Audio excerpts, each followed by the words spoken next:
Ma mission chez les éleveurs est de les accompagner et de les conseiller sur la gestion et le suivi de leurs troupeaux en fait. Ensuite, grâce à notre capacité d'analyse, notre expérience et puis nos connaissances, on peut travailler sur certains thèmes précis. Si on détaille à peu près dans un élevage, c'est de la prévision laitière, c'est du stock fourragé, c'est de l'alimentation, c'est de la qualité du lait, c'est de l'élevage des génisses, et puis objectif de l'éleveur à suivre bien évidemment.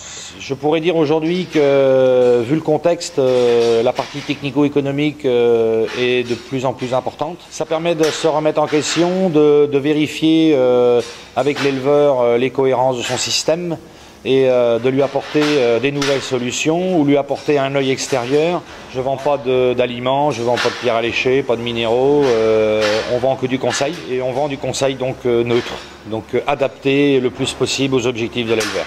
On est passé aujourd'hui où le contrôle de performance a été quand même repris par les agents de pesée.